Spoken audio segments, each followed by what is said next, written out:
শীতের কুয়াশায় মোড়া এক নির্জন রেলওয়ে স্টেশন। ঘড়ির কাঁটায় তখন রাত ৮টা। প্ল্যাটফর্মের একেবারে শেষ প্রান্তে অন্ধকার রেললাইনের দিকে পা ঝুলিয়ে বসে আছে সুজয়।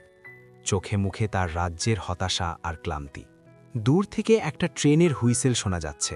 সুজয়ের মাথায় একটাই চিন্তা, ট্রেনটা এলেই ঝাঁপ দেবে। জীবনের আর কোনো মানেই সে খুঁজে পাচ্ছে না। হঠাৎ পিছন থেকে এক উষ্ণ গলা ভেসে এলো, দাদা ভাই, এরকম অন্ধকারে একা বসে আছো কেন?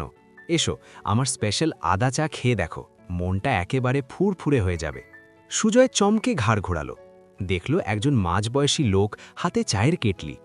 তারকের চা এই তল্লাটের সবাই চেনে, কিন্তু সুজয়ের আজ এসব ভালো লাগছে না। সে বিরক্তি নিয়ে বলল, না, আমার লাগবে না, আপনি জানতো। তারক না ছোড়বান্দা, আরে দাদা, খালি পেটে এমন মনমরা হয়ে বসে থাকতে নেই। এসো, প্ল্যাটফর্মের বেঞ্চটায় বসবে, এসো, সাথে দুটো বিস্কুটও দিচ্ছি। তারকের আন্তরিকতায় সুজয় আর না করতে পারল না। বাধ্য হয়ে উঠে এসে বেঞ্চে বসল। সেখানে আগে থেকেই বসেছিলেন এক বৃদ্ধ, নিত্যযাত্রী। তিনি হেসে বললেন, খেয়েই দেখুন না মশাই, তারকের হাতের এই আদা চা না খেলে আমারও দিন শেষ হয় না। সুজয় চায়ের ভারে চুমুক দিল। সত্যিই অপূর্ব স্বাদ। আদার ঝাঁঝ আর চায়ের গন্ধে শরীরের ক্লান্তি যেন কিছুটা দূর হলো। তিনজনে গল্প জুড়ে দিল। সুজয় জানতে চাইল, চাটা এত ভালো বানান কি করে? তারকের মুখে একটা ম্লান হাসি ফুটে উঠল। এ বুদ্ধি আমার নয় দাদা ভাই, আমার বউয়ের। খুব গরিব ছিলাম আমরা, চালচুলো ছিল না। বউটাই বুদ্ধি করে এই আদা চা বানানো শিখিয়েছিল। আজ আমার যা কিছু রোজগার, সব ওর জন্যই। বৌদি কোথায় এখন? সুজয় জিজ্ঞেস করল। তারক দীর্ঘশ্বাস ফেলে বলল, সে আর নেই গো দাদা ভাই। ১৫ বছর আগে এক ভয়ঙ্কর কালবৈশাখী ঝড়ে আমাকে স্টেশনে চা বেচতে পাঠিয়ে নিজে বাড়িতে একাই ছিল। আমাদের কাঁচা বাড়ির ওপর মস্ত বড় গাছ ভেঙে পড়ে। আমাকে বাঁচাতে গিয়ে নিজে চলে গেল।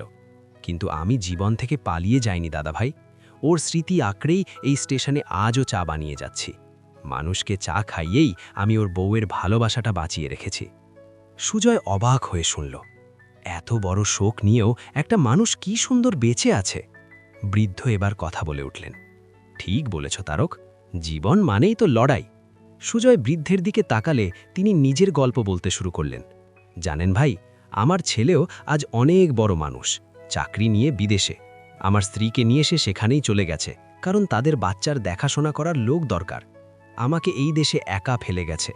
এই বয়সে আমার সব অবলম্বন ওরা কেড়ে নিয়েছে। রোজ ভাবি, ছেলেটা একবার অন্তত ফোন করবে, কিন্তু করে না। বৃদ্ধের চোখে জল চিকচিক করে উঠল। তবুও তিনি হাসলেন। তাই বলে কি আমি মরে গেছি? না, আমি রোজ এই স্টেশনে আসি, তারকের চা খাই, অচেনা মানুষদের সাথে গল্প করি। জীবনকে নিজের মতো করে ভালোবেসে ফেলেছি। দুজনের গল্প শুনে সুজয়ের বুকের ভেতরটা কেমন যেন কেঁপে উঠল। সে আর নিজেকে আটকে রাখতে পারল না, হু হু করে কেঁদে ফেলল। কি হলো দাদা ভাই, কাঁদছ কেন? তারক উদ্বিগ্ন হয়ে সুজয়ের কাঁধে হাত রাখল। সুজয় চোখের জল মুছে বলল, আমি খুব বোকা। আমি আজ জীবনটাই শেষ করে দিতে এসেছিলাম। আমার দাদুর অনেক সম্পত্তি, আর সেই সম্পত্তির লোভে আমার মাস্তুতো দাদারা আজ আমাকে খাবারে বিষ মিশিয়ে মারতে চেয়েছিল। আমি কোনো ক্রমে সেটা বুঝতে পেরে খাবার না খেয়ে বাড়ি থেকে পালিয়ে এসেছি। ভাবছিলাম, যাদের আমি নিজের দাদা ভাবতাম, তারা যখন টাকার জন্য আমাকে মারতে পারে, তখন এই পৃথিবীতে আর বেঁচে থেকে কী লাভ? এই লাইনেই আজ আমি গলা দিতাম। বৃদ্ধ সুজয়ের হাতটা শক্ত করে ধরলেন।